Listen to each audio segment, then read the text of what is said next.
I'm Ron Roberts. I'm the head football coach at Delta State University. We finished the 2007 season #1 in pass efficiency defense, #2 in sacks in the NCAA in the country this year.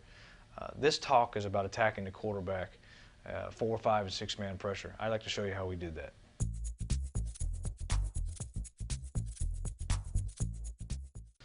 This chapter I'd like to talk about rush lanes, rush lane integrity, and some general things about rushing the passer. I'm not going to go into pass rush moves and stuff. I want to talk about concepts and principles of doing that. There's some basic things I want to cover. How we classify things. The speed rush is obviously what we're going to start with. The speed rush is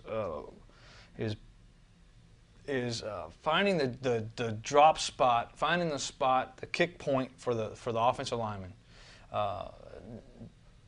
Getting off the snap, keying the ball, beating the offensive lineman to the spot. Okay, and we're going to run the hump, dip, rip, lean inside, and we're going to run the hump. That is a speed rush.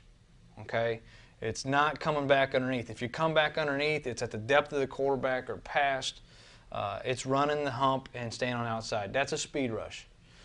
What we classify as an edge rush, what we want to do is attack the set. We want to run right at the passer, the pass protector, the offensive lineman. We want to run right at him. We want to get him to stop his feet.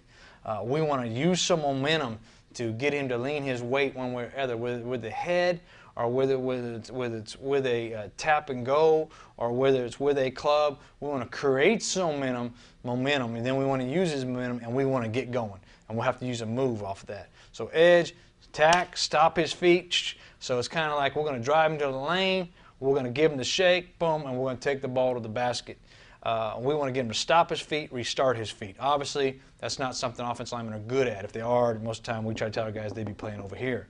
So that's an edge rush. Now we go into a power rush, and power rush is very simple. I didn't draw it up. Power rush, you know, hey, we're going to get in, be physical, and we're going to use power, take the Z out of the knees, bull, pull slide, work all the physical power rush moves that we have. Okay, those are classifications, is what they are.